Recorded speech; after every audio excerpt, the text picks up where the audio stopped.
Muy buenos días, señores congresistas. Siendo las 9:44 de la mañana del día lunes 17 de septiembre del 2018, damos inicio a la sesión y teniendo las licencias del señor Edmundo del Águila y al señor Oliva. Saludamos la presencia de las congresistas Gloria Montenegro, Gladys Andrade, Edwin Vergara, Julio Rosas, Carlos Domínguez, Edilberto Curro, Tamara Arimborgo y la congresista Lisbeth. Punto 1 es el acta. Se da cuenta del acta de la tercera sesión ordinaria realizada el 10 de septiembre último, que fue enviada para conocimiento y fines a través del correo electrónico. Si no hay ninguna observación al acta, pasaremos al voto. No habiendo ninguna observación al acta, pido, señores congresistas, al voto, a mano alzada. Por unanimidad se aprueba el acta de la sesión anterior. Ha sido aprobada por unanimidad el acta de la tercera sesión ordinaria de la comisión. Punto 2, estación de despacho. Señores congresistas, se ha remitido por vía electrónica también la agenda de la presente sesión, así como los cuadros de los documentos que han sido recibidos y los proyectos de ley que han sido decretados para conocimiento y estudio de cada uno de sus despachos. Si algún congresista requiere copia de algún documento, sírvase solicitar a la Secretaría de la Comisión. Punto 3, pasamos a la estación de informes. Señores congresistas, tengo a bien informarles que se ha recibido el oficio 627-2018 del IPD, a través del cual el señor Víctor Preciado Rojas, presidente encargado del Instituto Peruano de Deportes, solicita que en cumplimiento del artículo 73 de la Ley 28036, Ley de Promoción y Desarrollo del Deporte, nuestra comisión forme parte del comité seleccionador del deportista o deportistas merecedores del Premio Nacional del Deporte, el cual se entrega anualmente. En ese sentido, señores congresistas, solicito a ustedes tengan a bien proponer a un integrante de esta comisión para que sea representante en el IPD. Yo quiero hacer la propuesta. Tiene la palabra la congresista Gloria Montenegro. Gracias, presidenta. Buenos días con todos. Propongo que este representante sea Paloma Noceda, ¿no?, que está en la línea de deporte y que conoce muy bien el sector. Gracias, señora presidenta. Gracias, congresista Gloria Montenegro. Si hay alguna otra propuesta. Habiendo una propuesta única, pido... accesitaria, no puede ser, sí. La congresista Paloma Noceda es accesitaria, tiene que ser titular.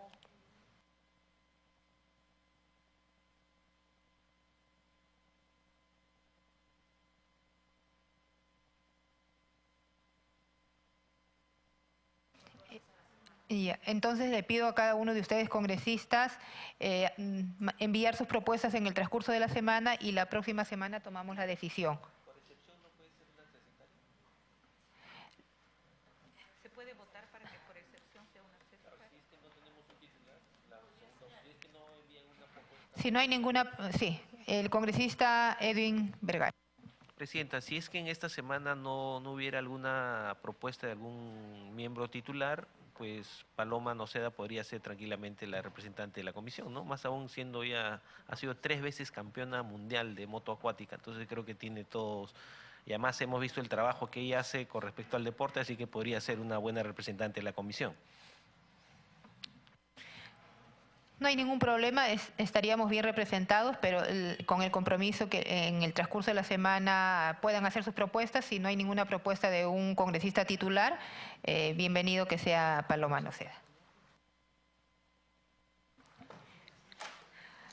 También quiero informarles que el oficio 018-2018 CCIT, el presidente de la Comisión de Ciencia, Inmunología y Tecnología, congresista Carlos Tiglia Rafael, propone realizar una sesión conjunta y audiencia pública descentralizada conjunta entre nuestras comisiones el próximo viernes 12 de octubre en la ciudad de Chota, Cajamarca, con el fin de analizar la importancia de la educación y las actividades científico-tecnológicas en el desarrollo local y regional. Hago de su conocimiento a nuestra comisión. Tiene una serie de actividades programadas, por lo que es necesario evaluar la pertinencia y la posibilidad de participar juntos en la Comisión de Ciencia en dicha localidad. Entonces, la respuesta que se remita al congresista Astilla será puesta a conocimiento a los integrantes de la comisión oportunamente. Si algún señor congresista quiere hacer uso de la palabra en función a este punto, por favor. Bueno, la decisión que tomemos se les estará comunicando vía electrónica. Damos la bienvenida al congresista Juan Carlos.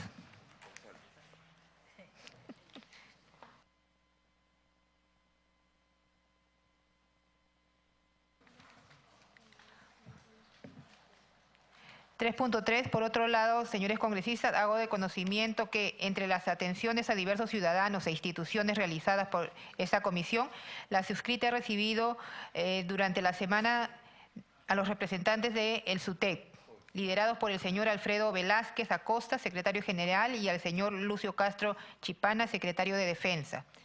Asimismo, también se recibió a los representantes de la Asociación de Auxiliares de Educación del Perú, entre los que se encuentran la secretaria general Livia Natividad Turpo y la secretaria de Defensa Julia López Guaranga.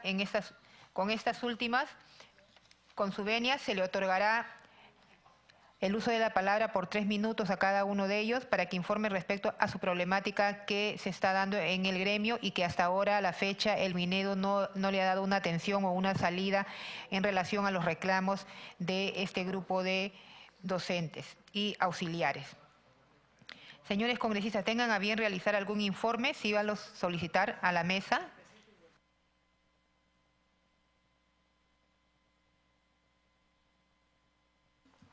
Si no hay ningún congresista que pueda dar algún informe, entonces pasamos a sección pedidos. ¿Informes o pedidos? Sí. Ya.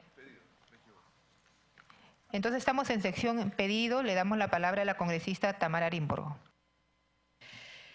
Gracias, presidenta.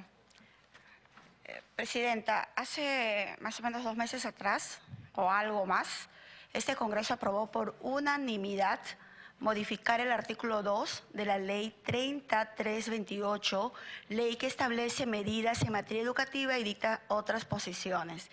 La modificación era básicamente para devolver derechos y beneficios a más de 157,000 maestros contratados. Dicho sea de paso, quiero recordar que estos derechos se dieron a raíz de la última huelga que vino finalmente en la censura, la ministra Marilu Martens. La ministra en ese momento se comprometió a equiparar el sueldo del maestro contratado con el maestro nombrado primer nivel. Estamos hablando y no solamente ellos, sino también se comprometió a ciertos beneficios como el derecho, un pago por luto y sepelio, entre otros. A todos estos ofrecimientos, presidenta, en la Comisión de Educación quisimos darle peso de ley y se trabajó un proyecto multipartidario. Se presentó el proyecto multipartidario al Pleno del Congreso y fue aprobado por unanimidad. El presidente de la República observó este proyecto. Observó esta iniciativa de parte de este Congreso, diciendo que no podría darse porque ya son derechos que se lo han ganado y ya está regulado. Nada más falso, presidenta, porque nosotros sabemos que cuando un ministro sale, entra el otro y él puede borrar con un solo plumazo, presidenta, decisiones del anterior ministro. Entonces, si ya estamos conscientes de que esto suele pasar, nosotros, presidenta, queremos, o en mi caso, quiero que nuevamente esta comisión, presidenta, se pronuncie respecto a este proyecto de ley. Si va a ser aprobado por insistencia o no, pero necesitamos saber, presidenta, cuál es la posición de esta comisión. Por otro lado, presidenta, la semana pasada, usted en la Comisión de Educación, cuando se presentó el ministro Alfaro, evidenció la relación que existe entre su viceministro, el señor José Chávez, y Juliana Espinosa, directora nacional de evaluación docente. Una relación de parentesco. Si nosotros estamos hablando que en la UGEL, en tal UGEL, las contrataciones se dan por compadrazgo, las contrataciones se dan porque me cae bien fulanito sultanito, y vemos una serie de irregularidades que se está dando en las diferentes UGELs, Presidenta. ¿Cómo es posible que permitamos que lo mismo pase en el Ministerio de Educación, Presidenta? Con razón, el ministro no tiene la capacidad para decir basta ya a tantas denuncias que le hemos llevado. Yo le he llevado denuncias que está pasando en mi región, Loreto, donde se ha evidenciado también que directores, Presidenta, directores de programas vienen contratando a la comadre, a la hija. Se le ha presentado documentación sustentada. ¿Cómo va a corregir, Presidente, esta conducta si en su despacho ministerial sucede exactamente lo mismo? Presidenta, yo creo que ya estamos a puertas de una posible interpelación al ministro de Educación. Gracias, Presidenta. Gracias, congresista Tamara Arimborgo. En relación a la denuncia del parentesco que existí en el Minedu del viceministro, nosotros hemos elevado el documento al ministro de Educación y él ha manifestado que está sometiendo este documento a asesoría jurídica y esperemos, y de aquí lo emplazamos al señor ministro, para que a la brevedad nos dé el informe correspondiente en relación al parentesco que tiene el viceministro con la madre de sus hijos. En relación al proyecto que ha sido observado por el Ejecutivo, la asesoría técnica lo está evaluando y en la brevedad lo vamos a poner a discusión en la Comisión de Congreso.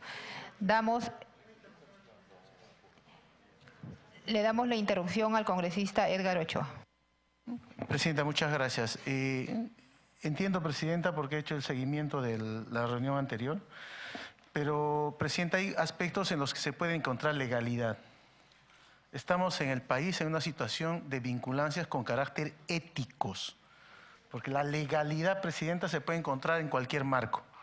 Hemos escuchado las declaraciones del señor Inostroza aquí en la misma reunión de Constitución, en la que obviamente él dice, ¿dónde está la falta constitucional? ¿Dónde está el delito?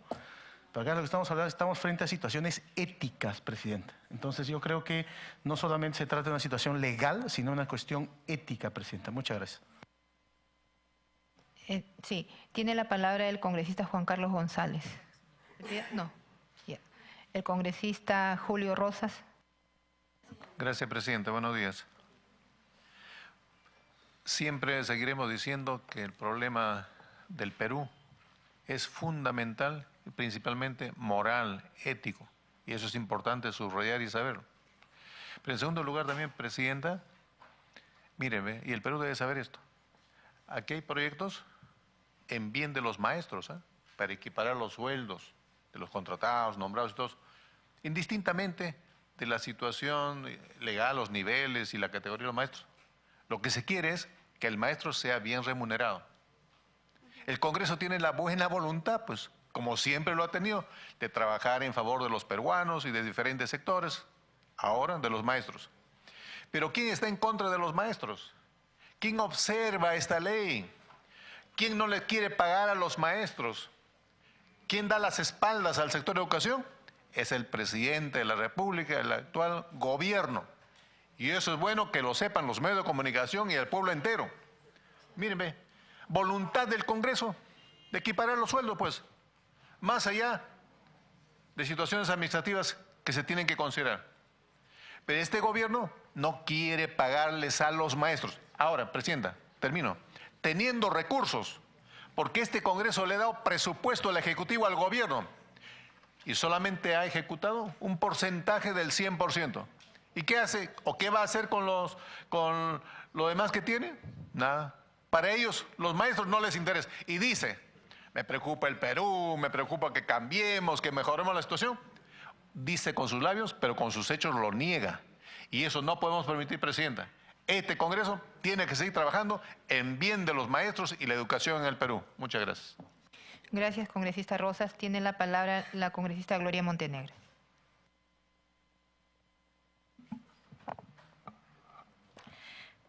Gracias, Presidenta. Gracias, colegas. Vengo de la zona norte del país. Hay ya las advertencias de los procesos de lluvia, la aceleración del fenómeno del Niño.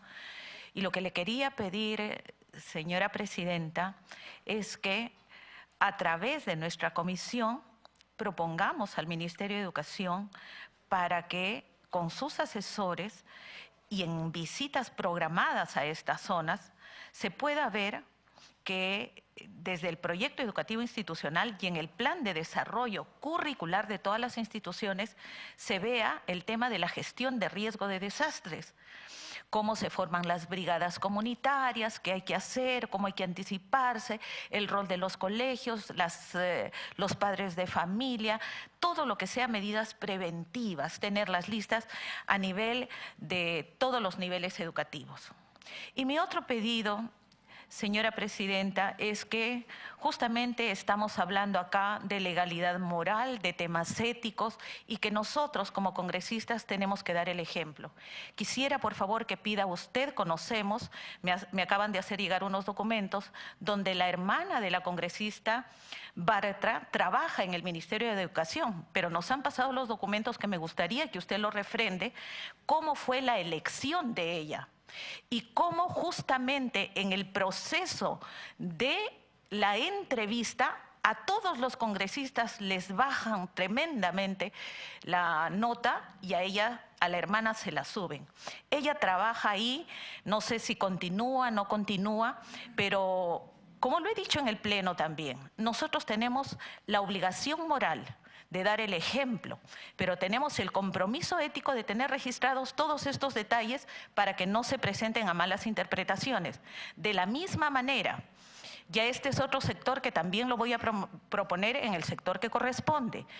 Un sobrino del congresista Héctor Becerril está trabajando en el Seguro Social, también nos han mostrado el tema de cómo ha sido el proceso de ingreso y sería bueno que a todos nos investiguen porque como lo ha dicho muy bien Edgar Ochoa, se trata de dar el ejemplo, se trata de legalidad moral, pero también de legalidad social. Gracias, señora Presidenta. Gracias, congresista Gloria Montenegro. Le damos la palabra a la congresista Tamara Arimborgo. Gracias, Presidenta. Realmente me sorprende la forma como queremos minimizar o cómo queremos distraer la atención de una denuncia seria que usted hizo la semana pasada y todos hemos recibido documentación al respecto. Referente a lo que acaba de mencionar mi colega.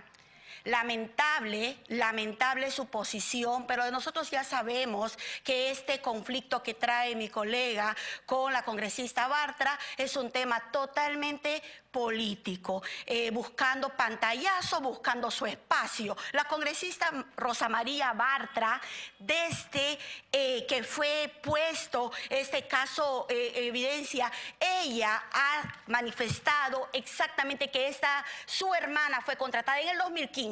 O sea, antes de... Y si yo tengo mi hermana maestra, si tengo mi hermana que de alguna forma trabaja en otro sector y postula o se presenta antes de... Ahora lo voy a hacer persecución política porque yo ya estoy como congresista. Entonces, por favor, no podemos, ¿quiero una interrupción? No, me parece que no. Por favor, quisiéramos, Presidenta, que nos limitemos a la denuncia que yo estoy haciendo mía, la que usted presentó la semana pasada. Que nos limitemos a ello, Presidenta. Le voy a dar la palabra por alusión a la congresista Gloria Montenegro, pero pido centrarnos en la agenda y cualquier denuncia o cualquier interés de alguna investigación, yo les pediría a cada uno de los congresistas que de manera formal y en el ámbito de la transparencia se va a elevar los documentos a las instituciones que correspondan para que nos precisen y nos aclaren. Gracias, Presidenta, y pidiendo disculpa a todos los colegas porque yo creo que todas las bancadas tenemos el derecho de hacer los pedidos, de hacer las críticas constructivas que necesitemos hacer. Y yo creo que este es justamente un espacio de reflexión, de intervención, de diálogo correcto. En ese sentido, solamente precisar que los documentos que nos han enviado de este concurso no son del 2015, sino del periodo en donde ya somos congresistas. Gracias, señora Presidenta. Todo lo que se refiera, congresistas, todo lo que corresponda a la Comisión de Educación, vamos a hacer lo suyo y vamos a elevar los documentos correspondientes. En ese sentido. Tiene la palabra la congresista Lides Robles. Muy buenos días, Presidenta, colegas. Y si hablamos justamente de respeto, no es para que nos molestemos dentro de nuestras intervenciones, creo yo, orales. Segundo, Presidenta, en la anterior reunión había solicitado justamente, no sé si está en agenda, la presencia justamente de la jefa de la PRONIEP para ver el tema de muchas instituciones educativas que hasta el día de hoy, pues, si están planteadas o no, o en qué año se van a tener justamente que construir o en qué plan van. Entonces, no sé si está en la agenda.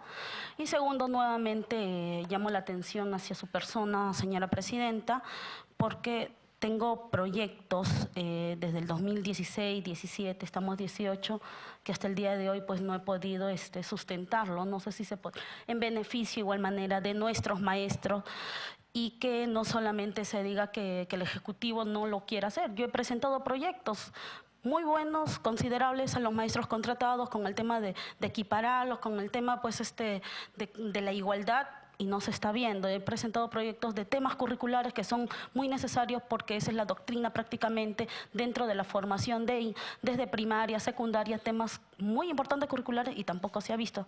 Señora Presidenta, me dijo que ya lo había anotado y yo nuevamente pido que sea considerado, señora Presidenta. Muchas gracias. Gracias, congresista Lides Robles, para su conocimiento en relación a las preguntas que usted hizo en la sesión con el señor ministro. El ministro se ha comprometido a responder las preguntas por escrito. Cuando nos llegue, les voy a informar. Y en relación a la agenda, acordamos también en la segunda sesión que toda la agenda se iba a mandar por correo electrónico, y la agenda de hoy día está también en su correo, ¿no? Y el punto que usted dice todavía no está considerado porque estamos solicitando los informes correspondientes. Le damos la palabra al congresista Edgar Ochoa. Ministra, sí, para poder... Perdón.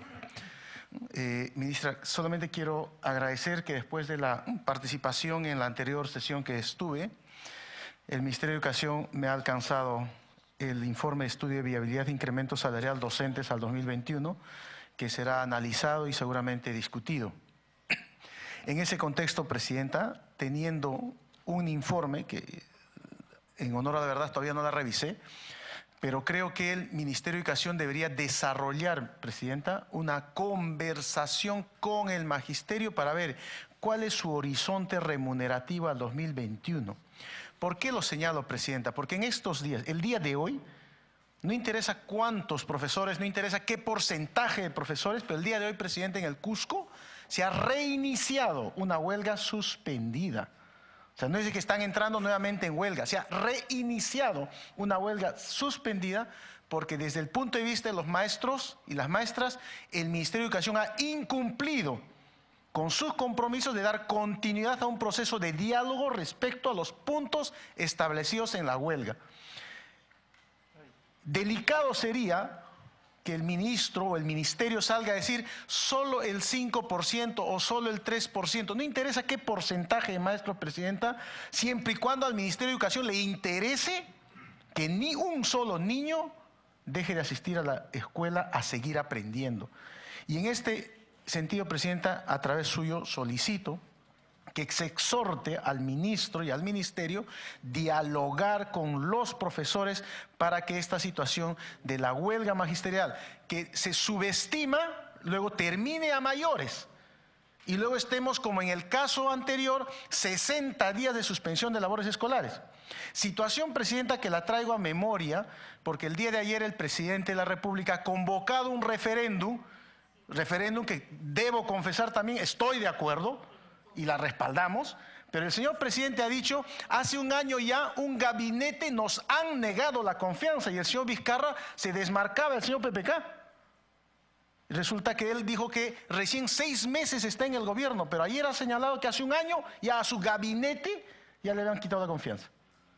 Tratando de hacer creer que el pueblo peruano y que el Congreso se equivocó con la censura al gabinete del señor Zavala, cuando en realidad el 99% de la población peruana estaba en desacuerdo con la tosudez de una posición del Ministerio de Educación. Y no es una incompatibilidad, no es una incompetencia, no ha sido un hecho irregular que el gabinete Zavala se fuese por tratar de defender lo indefendible, una gestión ministerial pésima que había conducido a 60 días de inhabilitación de los estudiantes a sus estudios. En ese sentido, mi discrepancia absoluta con el señor presidente de la República para hacerle creer al país que a su gabinete este Congreso lo censuró, ¿no es cierto?, de una forma inapropiada, impertinente, inacertada, cuando todo el pueblo estaba de acuerdo, Presidenta, y veía que esa gestión debería hacerse. Entonces, Presidenta, creo que es importantísimo no confundir las cosas y no al principio desmarcarse y luego decir que no, ha sido mi gabinete y ya me han censurado una vez. No estoy defendiendo que esta situación se pueda revertir. Insisto, no estoy en desacuerdo con referendo. Sí estoy de acuerdo con referendo, pero no puede venir el señor presidente, a decir, ya una vez me han negado la confianza al gabinete. Un gabinete, Presidente, que está muy bien determinado que se fuera, por una soberbia del señor Premier en aquella época, por tratar de defender una gestión que era absolutamente indefendible. En ese sentido, Presidenta, antes de dar uso a la palabra, la interrupción que me hace el congresista Rosas, es que a través suyo, Presidente, pido, se exhorte al Ministerio de Educación que dialogue, que converse, que no agote y que no se canse, ¿no es cierto?, de conversar con los maestros. Porque si bien es cierto, el presidente lo ha dicho, está haciendo uso de una situación constitucional de convocar un referéndum y estoy de acuerdo, convocar una prerrogativa constitucional. Sin embargo, Presidenta, le dice al maestro, ¿sabes qué? La Constitución sirve para algunos casos, no para todas. Porque la Constitución dice que yo mando a referéndum y mando a referéndum. Pero la Constitución también dice, Presidenta, que la huelga es un derecho constitucional. Y lo que ha hecho este ministerio, Presidente, es mandar emisarios a todas las escuelas a decir, estar en contra de los profesores y la semana pasada ordenar y obligar a la Dirección de Educación a sacar cartas de amenaza sobre el tema de descuentos y futuros despidos. Eso, Presidente, es faltar también a la Constitución. Y entonces lo que exigimos, Presidente, a los maestros es coherencia. Coherencia. Si está haciendo uso de una prerrogativa constitucional, que respete la Constitución.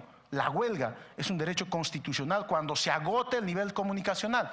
Y eso es lo que se está queriendo negar. Me pide una interrupción el congresista Julio Rosa. Tiene interrupción el congresista Julio Rosa. Gracias, Presidente. Agradezco a mi colega congresista Ochoa para compartir su preocupación, de veras, en favor del magisterio, de los docentes, del sector educativo. A eso hay que agregar, estuve hace unas semanas atrás en Ayacucho, me reuní con un grupo de maestros que evidentemente tienen vocación para la enseñanza, expresaron su preocupación de un abuso que venía haciendo la UGEL, y de esto no es ajeno el Ministerio de Educación. A los que habían participado en la huelga, haciendo uso de su derecho constitucional de reclamar porque el gobierno hacía oídos sordos, les daba las espaldas, no les remuneraba bien, de manera digna, no les pagaba, se fueron a la huelga. Algunos no. Algunos unos días, otros no participaron, pero a todos los estaban suspendiendo, sin goce de haber, cometiendo una injusticia. Y es natural que los maestros reclamen y expresen su preocupación, y poniendo sanciones. Ahora, quiero decir que el problema suscitado en el sector educativo no lo ha generado este Congreso, lo genera el gobierno. Constantemente el gobierno genera el problema hacia el sector educativo. Eso se tiene que saber y subrayar para no vender imágenes equivocadas, para no sobreponer una y otra versión. El fondo es eso. Porque los maestros, ¿a quién le van a pedir que les pague bien? Al Congreso no, porque el Congreso no tiene iniciativa de gasto. Eso lo saben todas mis colegas y colegas.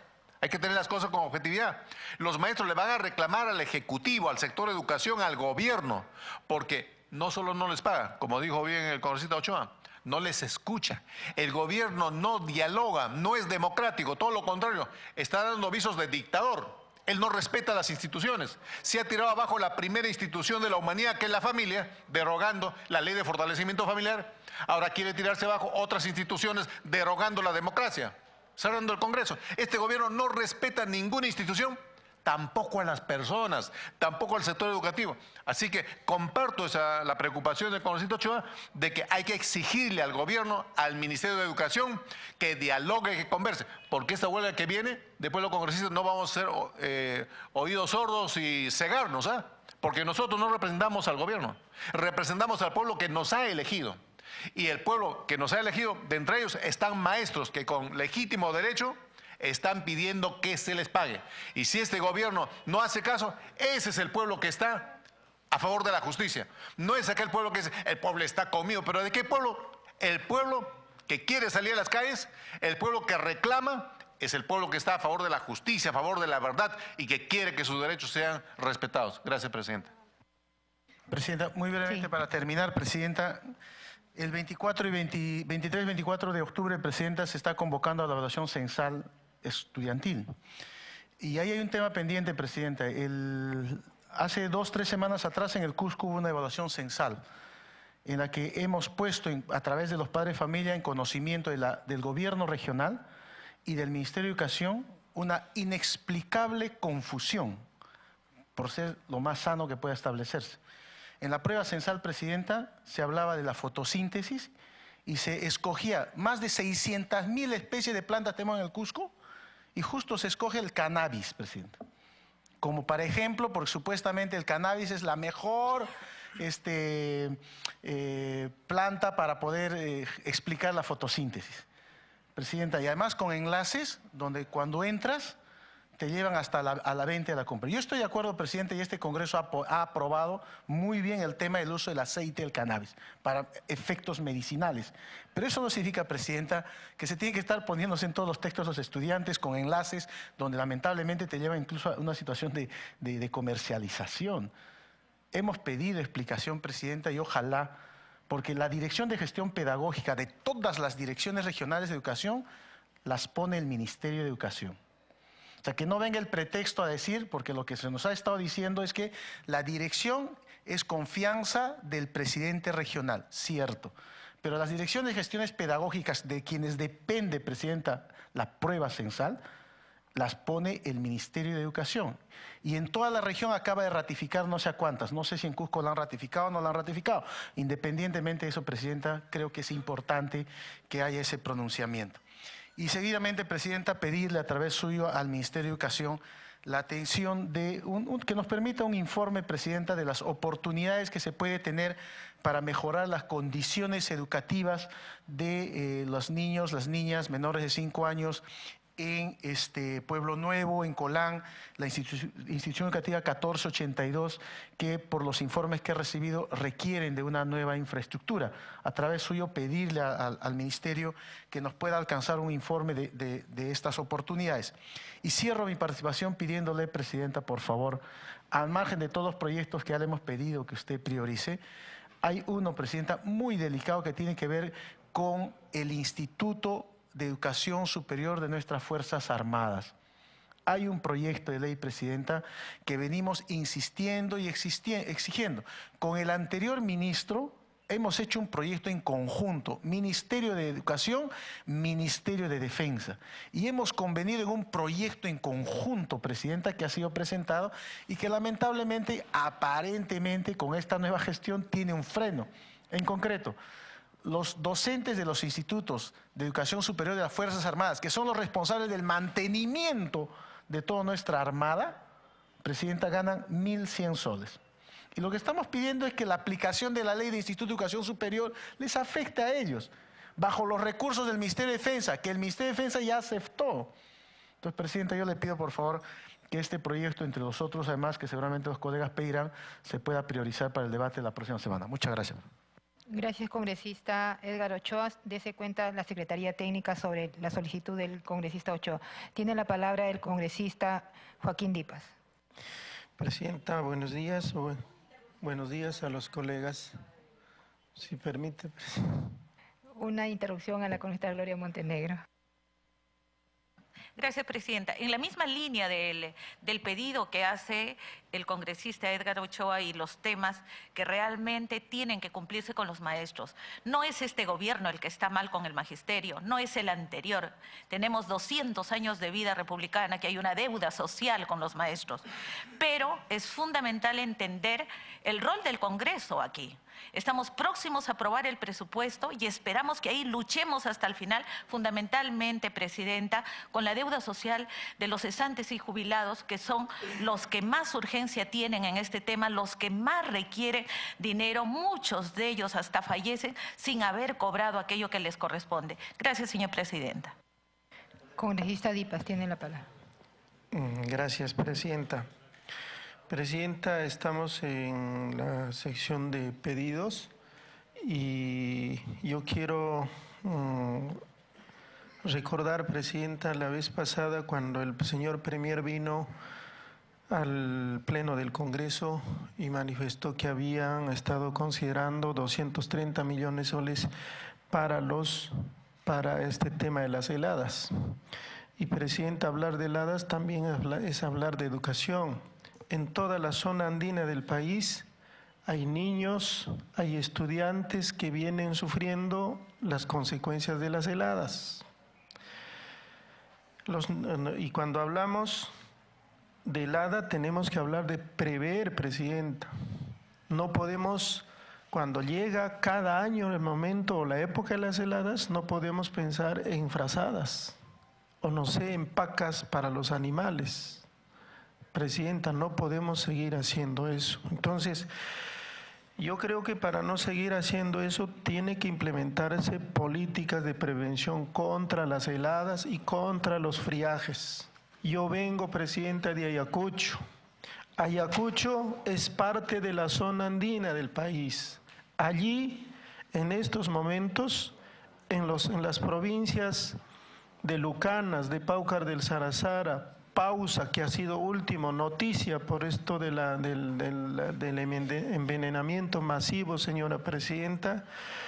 Entonces, en esos lugares tenemos que hablar de aulas, como se habla de casas calientes, se tiene que hablar de aulas calientes, señora Presidenta. Entonces, en ese sentido, mi pedido es a que se exhorte al señor Ministro de Educación, considere en vías de prevención, ya que estamos en épocas, estamos ahí cercano a discutir, a debatir el presupuesto, se implemente en todo caso políticas en ese sentido, aulas térmicas, aulas calientes, señora Presidenta. Y si hablamos de eso, estamos hablando de cuidar a nuestra salud de nuestra población. Gracias, señora Presidenta. Gracias, congresista Dipas. Y en función al pedido que ha hecho el congresista Edgar Ochoa en relación a la exhortación al señor ministro para que se agoten todos los canales necesarios para conversar, dialogar con los maestros y buscar una solución que no perjudique a nuestros estudiantes, someto al voto para tener en consideración si elevamos un documento como Comisión de Educación. El otro punto importante que también me parece que debemos considerarlo es también en relación a la gestión pedagógica, ¿no? Cuando se realizan las preguntas que tienen que considerar las plantas de su región y no pues poner superíndices para que lleven a la venta y al consumo del cannabis, que también, si no está bien informado, no está educado nuestros estudiantes, puede generar un riesgo y la intención es prevenir esas situaciones. Le doy la palabra al congresista. Gracias, presidente. Previamente comparto lo que usted está proponiendo en la mesa para votar, pedir al titular de Educación por escrito formalmente que se pronuncie sobre esto, pero si la huelga, como ya dijo el colega Ochoa, en el Cusco está reiniciando y no solo en el Cusco, sino en otros lugares también más adelante, el ministro tiene que venir acá a responder inmediatamente y luego al Pleno del Congreso. ¿Por qué? Porque no puede ser que por su desidia se vean afectados otra vez los niños en etapa de estudios, Presidenta. Así que yo comparto con usted como primer trabajo de procedimiento, mandarle un oficio que responde, está bien. Pero si se da la huelga, como ya se ha dicho, se está comenzando acá, él tiene que venir inmediatamente a la comisión y luego al Pleno y tiene que asumir su responsabilidad. Porque una huelga es una huelga, Presidenta. A los maestros no les es fácil hacer una huelga, pero ya tienen que correr ese riesgo y hacer uso de ese derecho porque no les queda otra alternativa. Pero peor aún, los niños, los estudiantes, quienes defienden a la niñez, a los estudiantes, me gustaría escucharles decir, no, gobierno, páguele bien a los profesores para que no vayan a la huelga porque finalmente los primeros perjudicados son los niños estudiantes. Así que, Presidenta, quería mencionar eso con claridad. Muchas gracias. Congresista Rosa, y vayamos al voto. Los que estén de acuerdo para elevar un documento al Ministerio de Educación para exhortarle que utilice todos los canales necesarios para la comunicación con los maestros y de esa manera se prevea no dejar desatendidos a los estudiantes. A votación, por favor. Por unanimidad. Pasamos a la orden del día.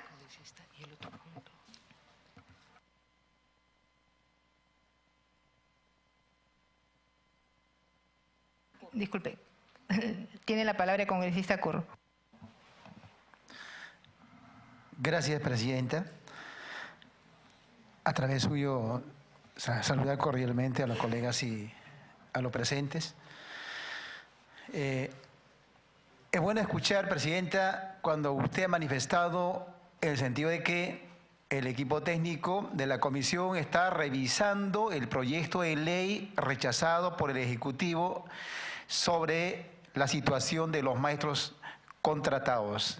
Hay 4 puntos importantes y yo solo quiero señalar uno de ellos, nada más en cuanto a la remuneración. Se bien cierto, el año pasado se ha metido un decreto legislativo, la 011, en donde manifiesta no exactamente la remuneración del maestro contratado es equivalente a la remuneración de la primera escala de un maestro nombrado.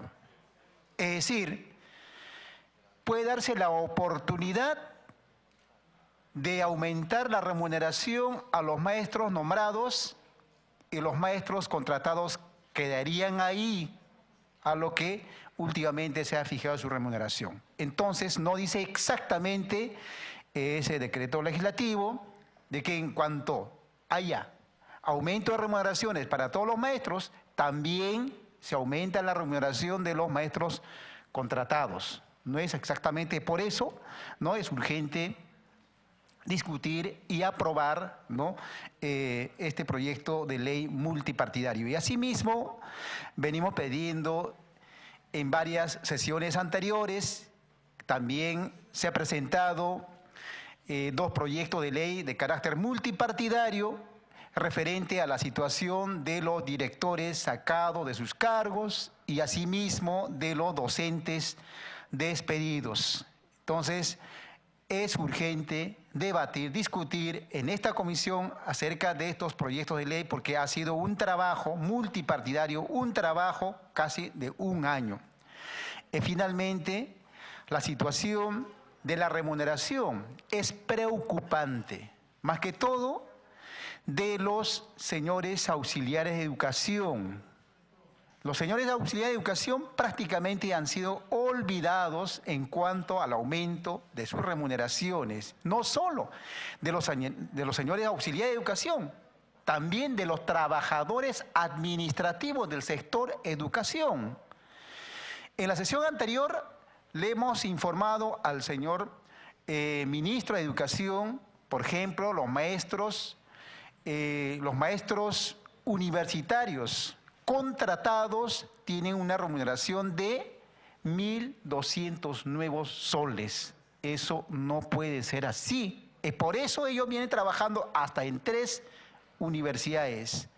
Y finalmente la situación de la huelga, que ha reiniciado la región de Cusco, no vaya a ser de que esta medida de lucha va a repercutir en otras regiones, porque ya han manifestado la solidaridad que están brindando las otras regiones y el apoyo. Entonces hay varias regiones que ya han dicho, como Arequipa, como Piura, Tumbes, Lambayeque, Pasco, La Libertad. Entonces yo creo que el mejor camino, ¿no?, el mejor medio es el diálogo. Eso también le hemos dicho al señor ministro para que pueda, ¿no?, dialogar. Entonces, con fuerza, con firmeza, ¿no?, apoyo esa exhortación al ministro de Educación para que, ¿no?, pueda dialogar con los maestros que están ya en conflicto en la región de Puno. Y finalmente, la situación de las infraestructuras educativas.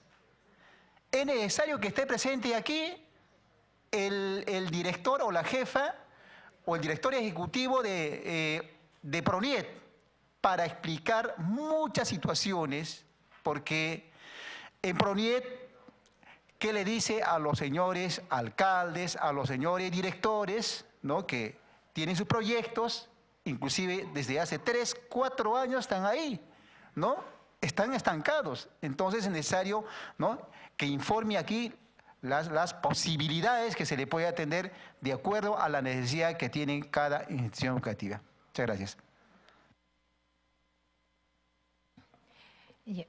La congresista Gloria Montenegro, por excepción. Gracias, presidenta. La verdad que ha tocado Edilberto Curro un tema que es fundamental y me parece muy importante que esté el representante del PRONIED, porque nosotros con el alcalde de Santiago de Chuco fuimos por 4 instituciones educativas que ya habían ganado el FONIPREL, con recursos y todo. Y lamentablemente por un tema administrativo no tuvieron el desembolso. Entonces PRONIED se comprometió en alinear instituciones educativas que son de adobe, que corren riesgo los chicos, que estamos en una zona de alto riesgo y lamentablemente hasta la fecha no hemos tenido ese espacio. Y es fundamental también unidad para ir ingresando mensajes como lo que he escuchado esta mañana. Ya el ministro hay que interpelarlo, hay que votarlo, porque lo que más daño le hace al sistema educativo es la alta rotación de las autoridades y dejamos de solucionar el problema para que ingresen otros planes de acción que nuevamente nos hacen retroceder muchos años. Gracias, señora presidenta.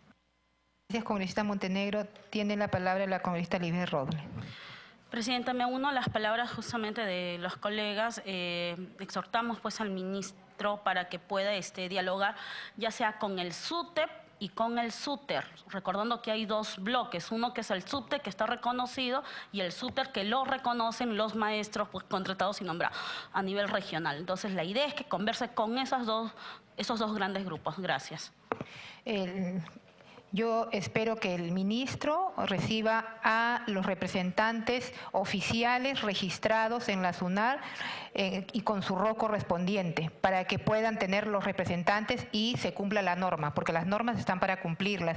Y yo espero que el ministro sea de puertas abiertas, escuche y solucione las necesidades de todos los maestros, porque ninguna institución es la banderada. Aquí lo que tenemos que tener como prioridad es la calidad de la educación, y la calidad de la educación está en relación a responder a las necesidades de garantizar una educación de calidad a nuestros niños. Tiene la palabra la congresista Tamara Arimborgo. Sí. Orden del día. Orden del día. Como 5.1 tenemos los comentarios técnicos sobre el proyecto de ley 3164-2018-PE que propone la ley para incentivar la probidad en el ejercicio de la abogacía, para la cual hemos invitado al señor Manuel Castillo Venegas, presidente de la Junta de Decanos de los Colegios de Abogados del Perú. Le damos la bienvenida. Asimismo, también invitamos al señor Magno Abraham García Chávarri, primer adjunto encargado y adjunto de Asuntos Constitucionales de la Defensoría del Pueblo. ¿Tiene la...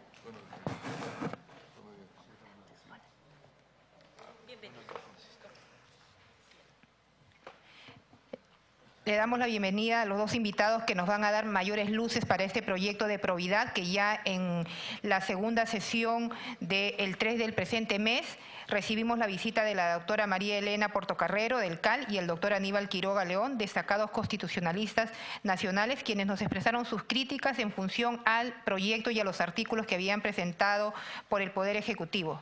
Teniendo en cuenta que como resultado de dicha sesión nos quedó en otros la sesión de dictar la norma. Entonces, para proponer un dictamen, estamos invitando a estos dos expertos en relación a su opinión técnica en relación al proyecto del Ejecutivo.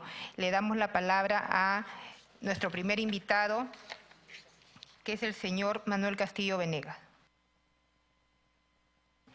Sí. Ante todo, buenos días. Gracias, Presidenta. Milagros Salazar de la Torre. Señoras y señores congresistas, reciban el saludo de los 32 decanos de los colegios de abogados del Perú. Y por supuesto que englobamos un universo aproximado de 150.000 abogados. Nosotros muy preocupados por la situación política de la cual estamos todos siendo testigos y partícipes, ¿cierto? En Junta Nacional de Decanos, ya cuando hemos nosotros sido testigos de los audios y videos, hemos tomado nota y nos hemos reunido como Junta de Decanos. Y también hemos escuchado muy atentamente el discurso propalado por el Presidente de la República a propósito del 28 de julio, ¿no? En tal sentido, debatido, organizado, discutido este punto de la ley de probidad del abogado, definitivamente tenemos nuestros cuestionamientos como Junta Nacional de Decanos. Estos cuestionamientos surgen, número uno, a propósito del discurso del Presidente de la República. Y queremos ser muy directos, muy tajantes y con toda la cordialidad y premura del caso. ¿En qué sentido? El sistema de justicia, si bien es cierto que nosotros estamos tomando nota, estamos siendo testigos, de que está atravesando por una situación caótica, de crisis no solamente de valores éticos y deontológicos, también es cierto que nosotros rechazamos rotundamente que se quiera solo involucrar en esta crisis de valores a la profesión de los abogados, ¿cierto? El sistema de administración de justicia que involucra el Consejo Nacional de la Magistratura, que involucra el PJ, Poder Judicial, que involucra el Ministerio Público, que involucra a los abogados, somos la punta final de este tema de corrupción que se genera dentro de todo el sistema organizativo del Estado.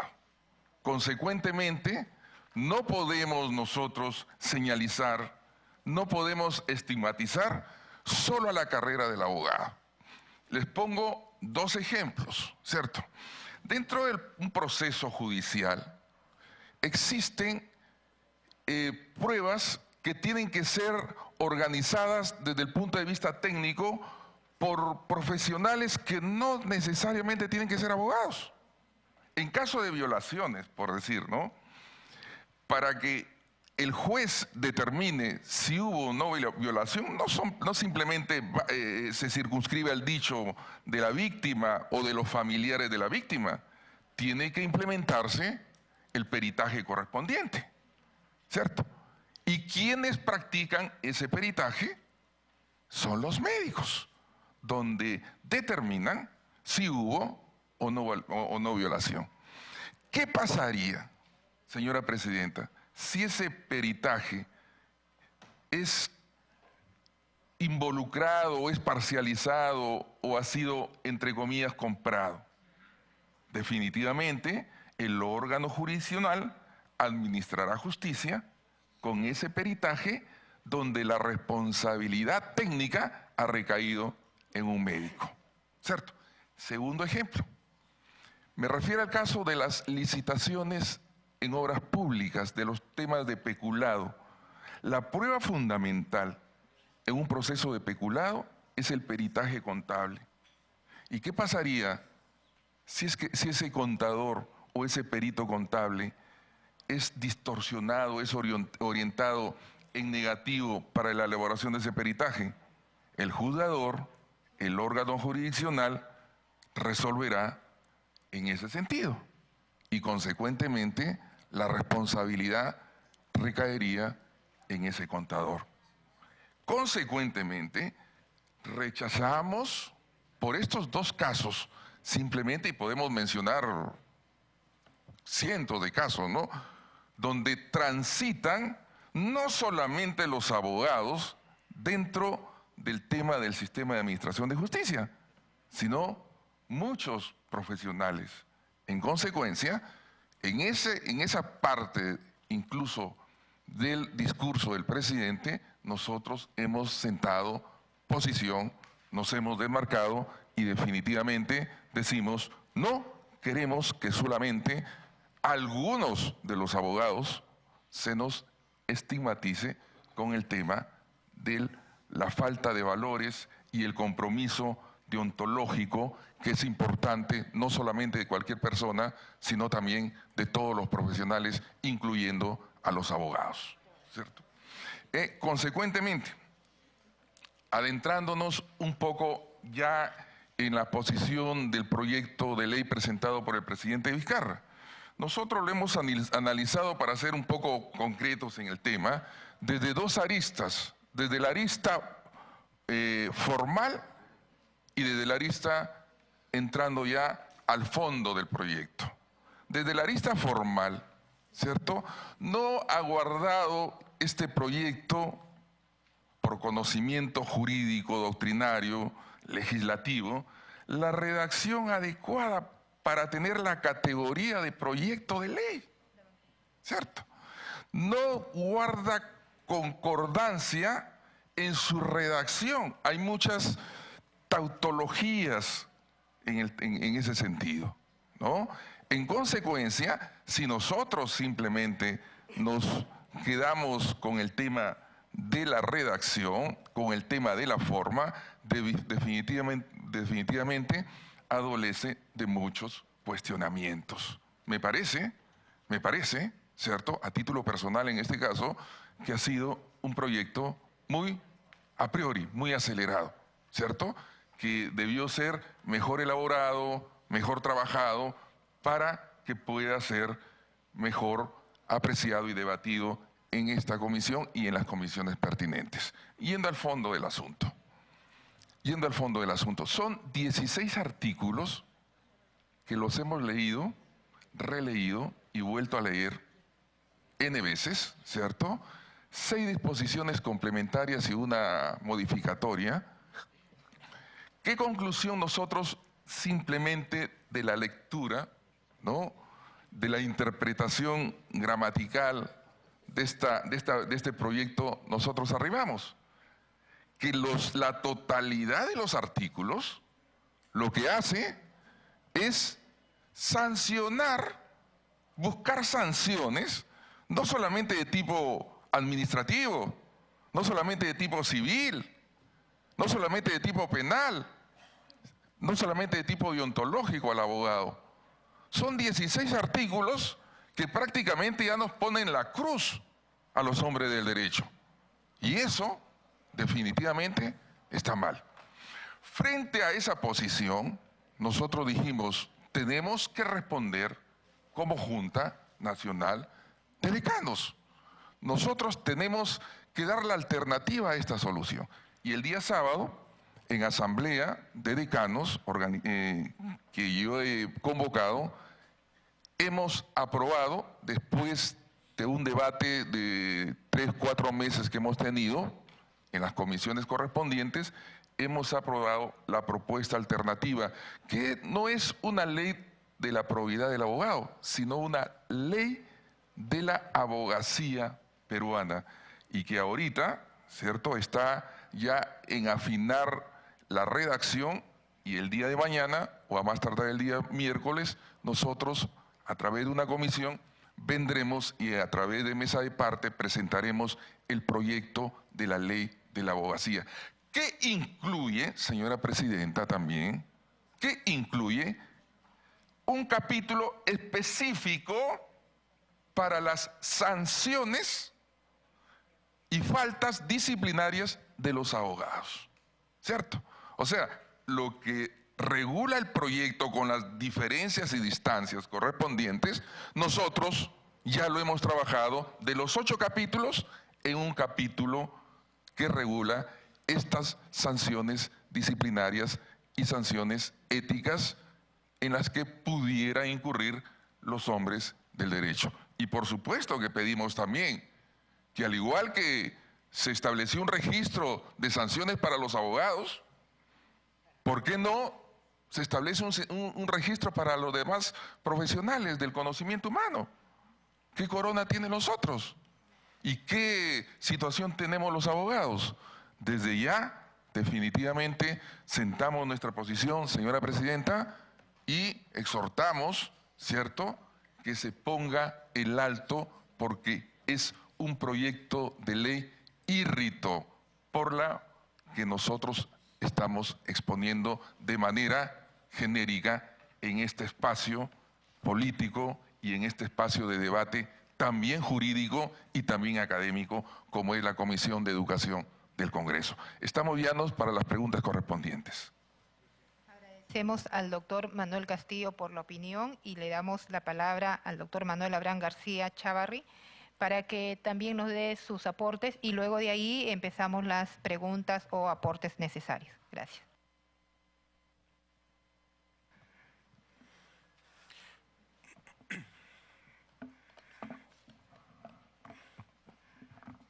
Gracias. Buenos días, gracias, presidenta. Señores y señoras congresistas, en nombre del Defensor del Pueblo les extiende su saludo y su excusa por no haber estado presente en la sesión de hoy día por un tema de agenda que estaba en la CAN, ¿no? Tiene una sesión en la CAN, entonces se me ha encargado a mí sostener, presentarles la posición institucional de la Defensoría del Pueblo respecto del proyecto para incentivar la probidad en el ejercicio de la abogacía. Desde la Defensoría del Pueblo nosotros consideramos que un elemento sumamente importante en el entramado del sistema de impartición de justicia es el abogado. Y bueno, y como ha señalado también el doctor Castillo, no solo el abogado, sino también otros profesionales que brindan su concurso de manera específica, como peritos, contables, económicos y demás. Pero fundamentalmente el abogado también tiene una participación que no puede ser soslayada. Y por eso se cree necesario establecer un conjunto de actuaciones que permitan que el actuar y el comportamiento del abogado en el escenario jurisdiccional sea compatible con el respeto a los principios y derechos fundamentales a los cuales todos estamos constreñidos. Teniendo eso como marco, la Defensoría encuentra, y aquí coincidimos también con lo señalado por el doctor Castillo, que si bien el proyecto de ley puede tener buenas intenciones, cae en demasiadas declaraciones líricas respecto de las cuales podemos estar todos de acuerdo, pero que generan una situación de indefinición regulativa. En ese sentido, por ejemplo, nosotros encontramos que la norma objeto de pronunciamiento, de opinión, es una de tipo declarativo, que tiene más bien declaraciones, que invoca el cumplimiento de determinados deberes, pero que no termina por concluir de manera efectiva. Sin duda entendemos que es un primer esfuerzo, pero que todavía hay un largo trecho por recorrer. Otro tema que encontramos, respecto al cual encontramos también alguna deficiencia, es que, por ejemplo, incluye normas que ya están contenidas en otras normas legales. Entonces existen algunas redundancias. Por ejemplo, el artículo 8 de la propuesta impone la obligación a los jueces y fiscales para remitir al Registro Nacional de Abogados sancionados por mala práctica las sanciones impuestas. Y ese ya es objeto de una regulación específica por parte del propio Poder Ejecutivo, que dio el decreto legislativo 1265, que crea el Registro Nacional de Abogados Sancionados por Mala Práctica Profesional. Entonces habría allí una duplicidad. Un punto que también ha llamado la atención a la Defensoría del Pueblo es que el artículo 15 establece como obligatorio a los abogados colegiados estar habilitados en algún colegio profesional. Y nosotros planteamos ahí una discrepancia respetuosa, ¿no?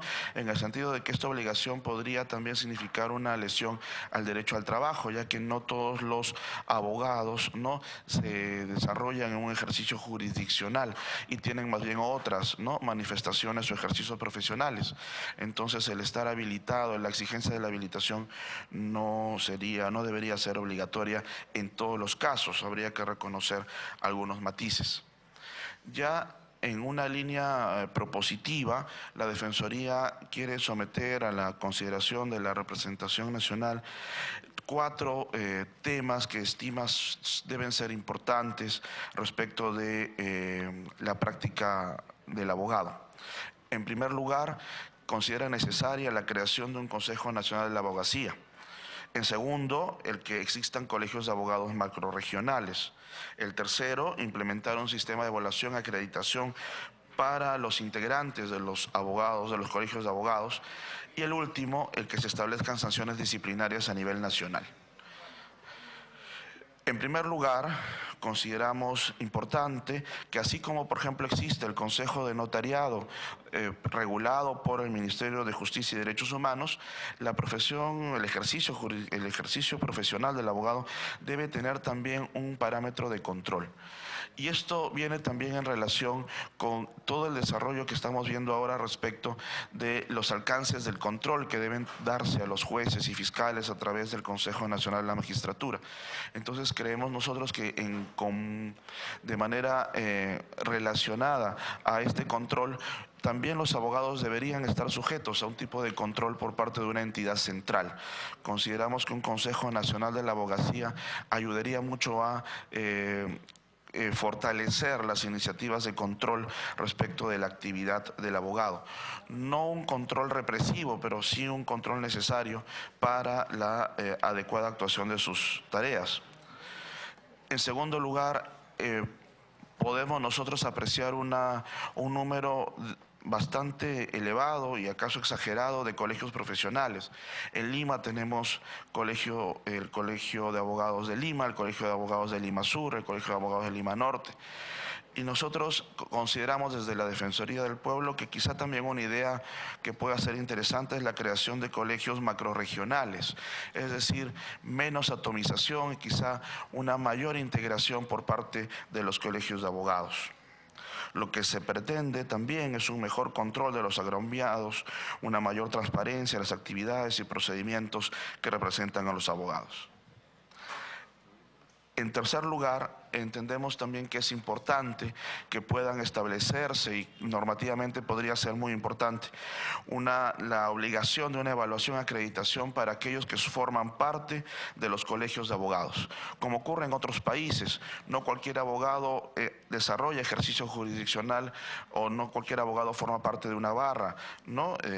O de un escenario forense. Entonces entendemos que también sería importante establecer niveles de acreditación y de evaluación para que los abogados puedan tener estas pautas de eficiencia. Finalmente, y coincidiendo también aquí en este aspecto con lo señalado precedentemente, consideramos importante que pueda existir un conjunto de sanciones disciplinarias a nivel nacional que, digamos, agrupe y reúna todas las sanciones que están previstas a nivel de los colegios nacionales y que puedan ser efectuadas y desarrolladas por lo que entendemos un Consejo Superior de la Abogacía o un consejo vinculado con gremios macrorregionales a nivel nacional. Esto, digamos, en líneas generales, son algunas ideas y comentarios que desde la Defensoría del Pueblo queremos someter a la consideración de ustedes, señoras y señores congresistas. Muchas gracias. Agradecemos al doctor Mando García por su opinión técnica en relación al proyecto presentado por el Ejecutivo y también, colegas congresistas, quiero socializar el informe de la SUNEDU que ha llegado aquí al Congreso, al presidente, y en relación a las conclusiones que ellos llegan en relación también a este proyecto, ¿no? En cuanto al proyecto 3164, cabe anotar que estipular que las universidades establezcan en sus planes de estudio de los programas de derecho, contenidos de ética y responsabilidad profesional podrían atentar contra la autonomía académica de la que gozan las universidades. Pese a ello, también se ha evidenciado, al menos en las universidades que han obtenido su licencia de funcionamiento institucional, que los programas de derecho en su mayoría ya contienen los cursos referidos a la ética y o a la responsabilidad profesional, por lo que carece de objeto regular ello. Ya está explicitado. La siguiente conclusión es respecto a la conformación de un comité, oficina o responsable encargado de diversos aspectos relacionados al ejercicio de la profesión del abogado. Dice, se ha determinado que dicha disposición generaría un aumento de gasto público teniendo en cuenta que son 51 universidades públicas que tendrían que adecuar, si no consideran en sus planes de estudio los aspectos éticos. Pero el concepto de ética es un eje transversal, no solamente en un curso, sino en todos los 10 ciclos, los 12 ciclos, dependiendo de la naturaleza de la profesión, la ética es un eje transversal. Por último, estableciendo que el proyecto 3164 establece que dichas exigencias deberían ser incluidas en el procedimiento de licenciamiento, corresponde indicar que esto conllevaría a reestructurar las condiciones básicas de calidad y a solicitar mayor documentación a las universidades. Además, se contradice con lo estipulado en la primera disposición complementaria y transitoria propuesta, por lo que no es viable dicha regulación. Esta es la opinión técnica de la SUNEDU. Muchas gracias, congresistas, y aquel congresista que tenga bien participar, preguntar, tiene la palabra. La congresista Gladys Andrade. Gracias, presidenta. Por su intermedio, saludar a los invitados el día de hoy y a todos los presentes que nos acompañan en esta sala.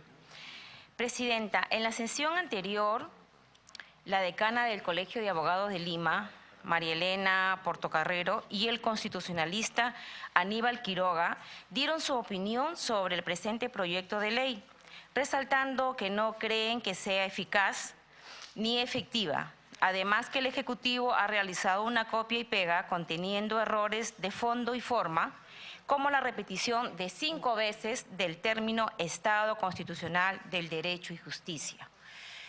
Presidenta, escuchando también en estos momentos a los expositores, ¿no?, al doctor Manuel Castillo Venegas, al igual que al señor Magno García, lo que cabe, presidenta, es de que yo le diría que habría que evaluar y realizar las correcciones necesarias.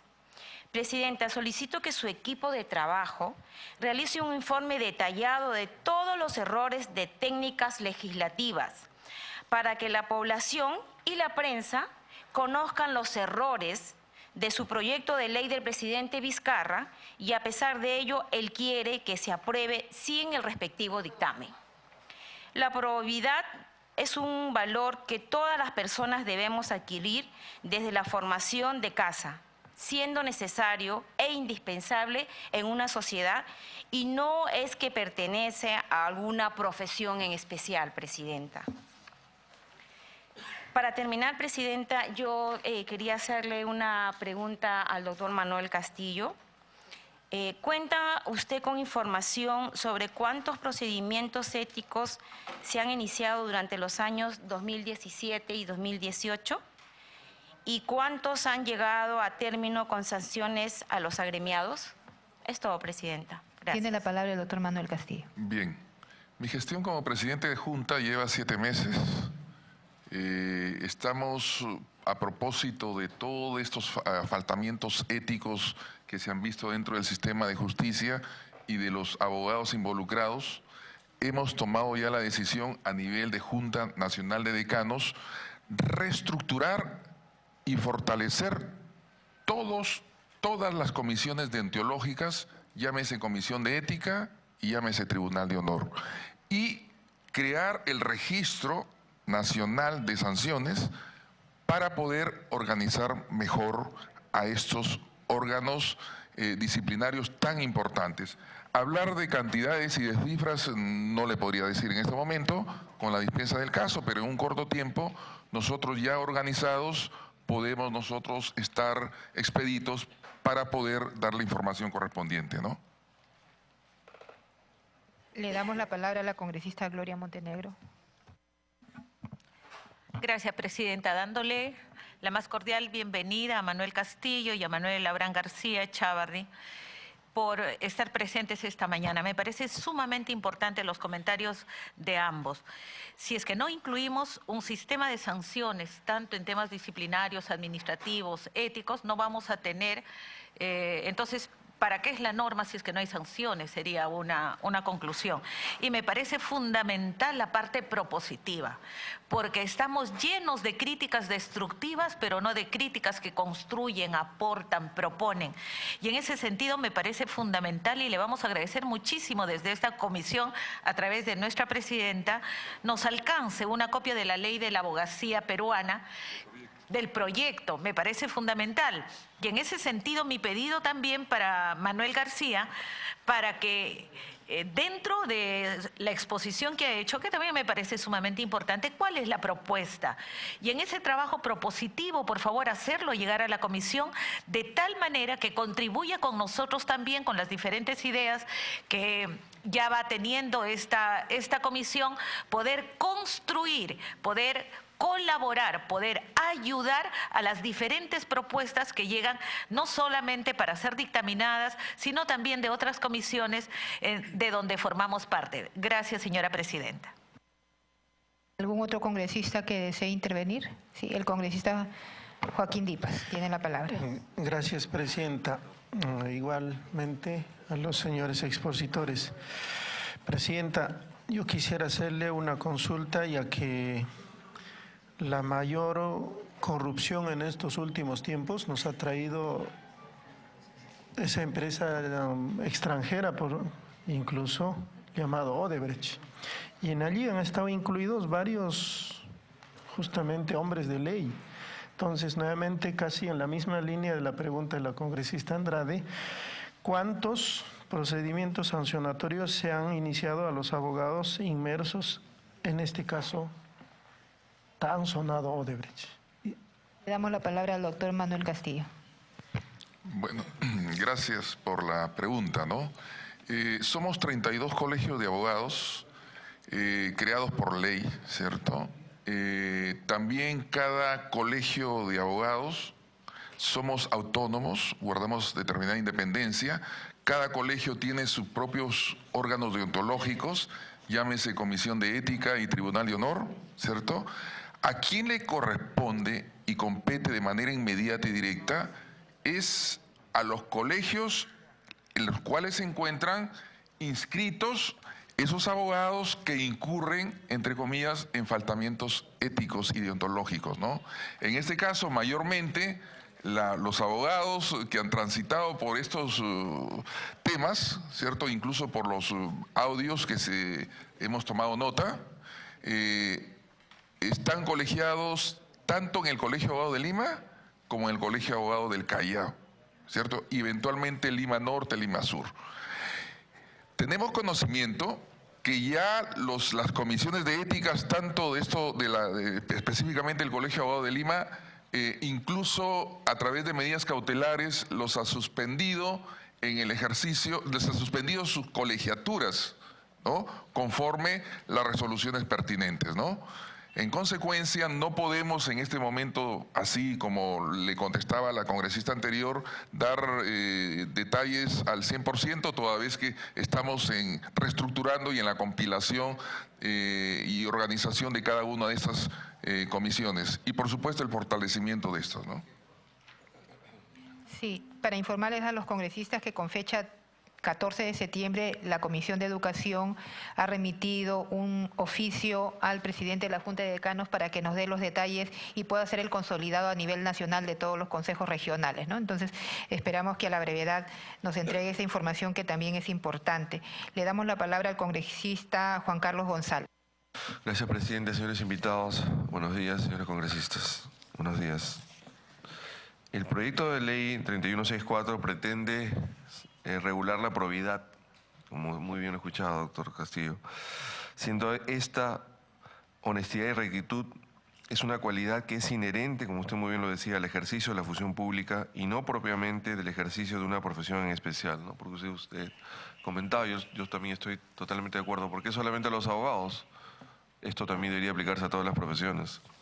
Quiero preguntarle directamente, usted, doctor García también, doctor Castillo, ¿ustedes ven pertinente que el proyecto de ley deba precisar los alcances de las definiciones de probidad, ética e integridad? Y si es que se debe distinguir en la ley entre la responsabilidad profesional y la conducta antiética. Eso me parece importante y quisiera que ustedes me respondan. Señora Presidenta, un comentario antes de la respuesta quería decirle, si usted me lo permite. Suscribo lo que ha dicho, ha leído usted una carta de la SUNEDU, porque me preocupa ese tema de la autoridad universitaria. Y eso es muy importante que nosotros lo tengamos en cuenta porque los colegios profesionales son autónomos y con personalidad de derecho público, así que ese tema hay que tomarlo en cuenta porque es muy importante para la redacción del texto final. Y para terminar quiero solamente hacer un comentario en el artículo 16. En la parte final dicen así, por eso es que no sé por qué nos critican cuando nosotros damos recomendaciones, sugerencias para mejorar. Voy a leer la última parte nada más. Dice, bueno, voy a leerlo todo para que se entienda. La máxima autoridad de las facultades y escuelas de posgrado que dicten programas de derecho, así como los decanos de los colegios de abogados, las instituciones de control profesional autorizadas por el Ministerio de Justicia y Derechos Humanos y máximas autoridades judiciales y administrativas son responsables de hacer cumplir lo dispuesto en el presente decreto legislativo. ¿Este es un decreto legislativo? Acá lo dice, decreto legislativo. ¿No es un proyecto de ley? Muchas gracias, señora Presidenta. No tengo nada más que decir. Gracias, congresista Juan Carlos González. Le damos la palabra al congresista Julio Rosas. Presidenta, muchas gracias. Saludo la presencia de los señores invitados esta mañana. Con referencia a lo que dijo el presidente de la Junta de Colegios de Abogados del Perú, dos cosas que destacar y finalmente una pregunta. Me parece interesante que cuando se habla de la Administración de Justicia no solamente se reduce el ámbito de la abogacía, sino están también participando, como bien lo dijo, médicos, o peritos contables, tributarios, aún la policía cuando hace el parte y en todo el proceso también participan personas naturales, a veces como testigos. Entonces, el problema yo diría no está en el abogado, está en la persona, Y eso es muy importante trabajar y en este mundo pues posmoderno se relativiza y se le presta poca atención a la formación de valores éticos, en la persona en sí. Porque si falla en lo poco, o si infringe o comete delitos, cuestiones menores, lo va a hacer también más adelante en cuestiones grandes. Entonces creo que esto tiene que ver con una formación del que va a llegar a ser pues, un abogado, un profesional. Por otro lado, me parece bien sus observaciones en tanto inclusive a lo que ellos han estado analizando y conociendo y discutiendo sobre las propuestas, proyectos del gobierno. Entonces, podemos tener discrepancias, diferencias, pero acá hay un buen espíritu y una buena intención. Me parece, yo creo que los señores de los colegios de abogados a nivel nacional quieren lo mejor para la administración de justicia. Tienen un buen espíritu, una buena intención y todo lo demás. Y por lo mismo que en la administración de justicia participan, no solo abogados, sino médicos forenses, la policía, otros tipos de peritos, la misma población como testigos cuando se les cita. Él mencionó algo que todos debemos tomar en cuenta. Todo eso, si se quiere una reforma judicial, no puede acelerarse, pues, en una semana o 30 días o no sé cuántos días, que se le quiere decir al Congreso, hagan esto en tal fecha. Sería irresponsable correr y todo. Eso requiere dialogar, conversar, discutir una y otra vez para tener una reforma que sea responsable, seria, y óptima, de la mejor manera para la administración de justicia. Entonces yo creo que aquí hay una expresión que hay que valorar. Si queremos que el Perú avance, se tiene que tomar todos los elementos necesarios para esto, y eso no se puede hacer como pretende el gobierno de la noche a la mañana, rápido ya, con una varita mágica para la fecha. No, no, señor, el Perú vamos al bicentenario, 200 años, y estamos avanzando, y no se pueden en unos días decir que todo se debe solucionar. Entonces debemos librarnos de la presión, porque la presión es un enemigo, inclusive para los procesos judiciales. Hay tiempos que se toman en cuenta. Termino con esta pregunta. Si bien es cierto, el señor Castillo nos ha dicho de que hay sanciones para los que ejercen mala abogacía, o más bien para los que infringen y cometen algunas situaciones que son cuestionables, se les sanciona, hasta se les quita el credencial y todo lo demás. Pero no solamente se deben tomar medidas sancionadoras, sino también formadoras. Entonces, la pregunta sería, ¿están conversando ellos con las universidades, donde se forme el abogado, ¿no? A manera de prevención? ¿Qué formación va a tener? Porque ¿para qué se forma el abogado? ¿Para qué estudia el abogado? Para defender una causa justa, ¿se entiende? Entonces, no solamente creo que debe haber medidas sancionadoras, sino también formadoras, formativas, preventivas, para ayudar, cosa que las nuevas generaciones de hombres de derecho sean, como suena la palabra, ¿no?, de derecho. Gracias, presidente. Gracias, congresista Julio Rosa. Si nuestros invitados tienen para dar la palabra al doctor Manuel Castillo. Sí, gracias, presidenta. Con respecto al primer congresista que formuló si es que deben consignarse en una ley definiciones éticas, deontológicas. Nosotros no solamente tenemos nuestros estatutos, nuestra ley de creación también, sino también tenemos el Código de Ética de los Colegios de Abogados del Perú. Ahí están definidos los temas deontológicos, los temas éticos. Y no podemos nosotros ya opinar sobre ese proyecto de ley porque desde el punto de vista formal y desde el punto de vista de fondo, nosotros lo rechazamos rotundamente, ¿cierto? No podemos seguir opinando sobre algo que para nosotros es irrito, como decimos los abogados. No va para nosotros, ¿no? Respecto al tema, perdón, señor congresista, Julio Rosas, la pregunta específica que me salió de él. Gracias, presidenta. Si ya, me permite. Con las universidades, perfecto. Mire, aquí se está mediatizando el tema ético. Yo soy profesor universitario, he sido decano de la Facultad de Derecho de la Universidad Nacional de Piura, 10 años, profesor universitario 22 años, ¿cierto? En las universidades no se les va a enseñar a los alumnos temas éticos. Ahora, resaltar los valores éticos sí se puede hacer en las universidades, pero el tema ético está en las familias, en los valores, en el papá, en la mamá, ¿cierto? Aquel niñito de inicial que llega con un borrador, una regla, que el papá no le compró y la mamá o el papá al día siguiente no se lo hace regresar, está enseñándole una conducta que desdice con el tema ético. En consecuencia, trabajar con SUNEDU, trabajar con las universidades, trabajar con las facultades de Derecho, ahí no va a estar la solución. Yo siempre he dicho también, como profesor universitario y también como presidente de la Junta Nacional de Decanos, que el tema no solamente se circunscribe al sistema de administración de justicia, el tema es a toda la sociedad en su conjunto. Nuestra sociedad peruana está enferma, ¿cierto? Querer simplemente circunscribir o darle antalginas o darle medicamentos al sistema de justicia no termina el tema. Recuerden que donde se generan los ilícitos penales, grandes coimas, grandes, ingentes cantidades de dinero que se desvía o sale del tesoro público y va a las casas o a las cuentas, ¿cierto?, de las personas que incurren en temas no éticos, se genera no en el Poder Judicial. Ahí llegan y utilizan ese dinero para corromper a los que conforman el sistema de administración de justicia.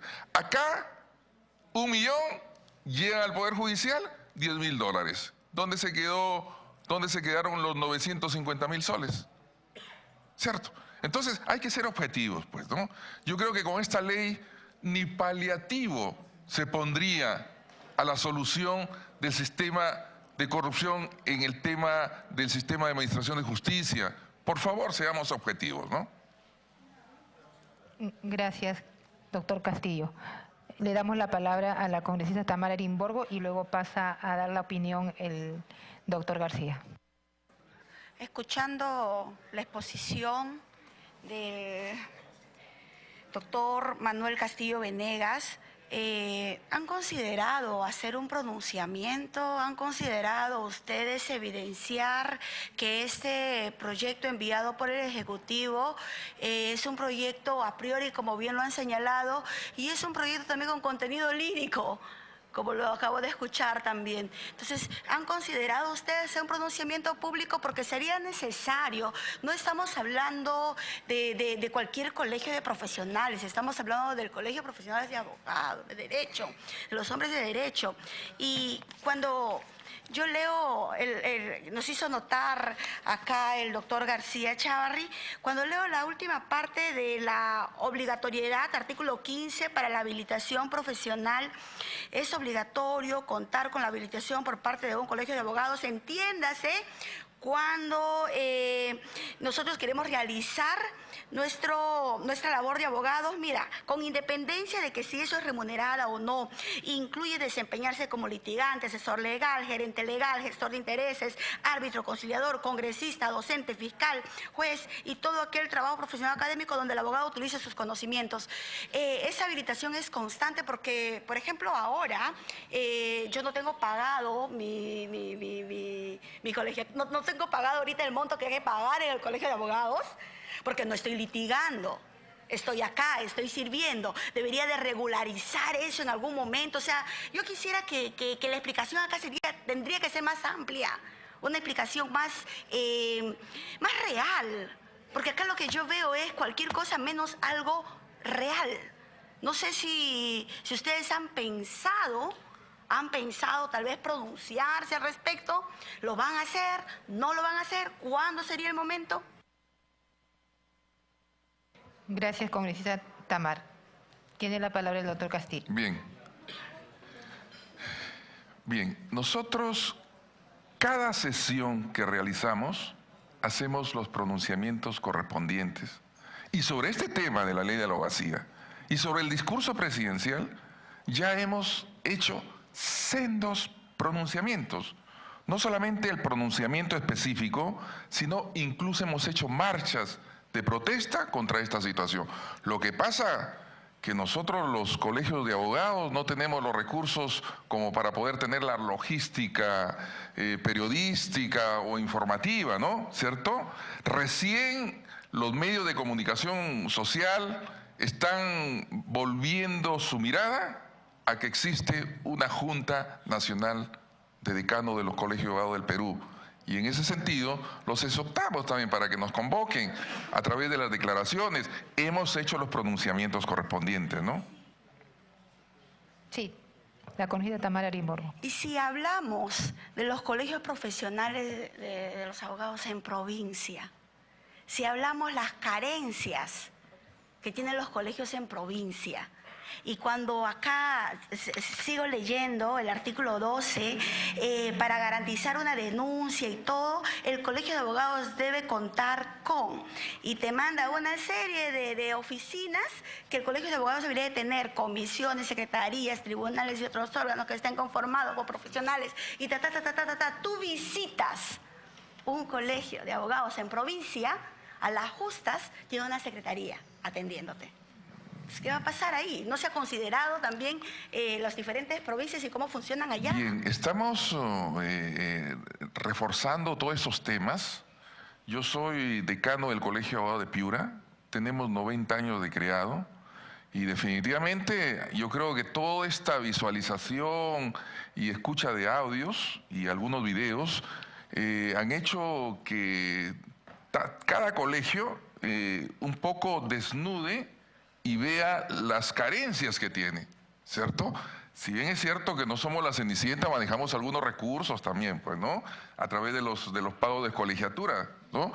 Pero también es cierto que esta situación tenebrosa y de terremoto jurídico, político que ha habido, no estaba dentro de los planes, yo creo, y de la visualización de nadie, ¿no?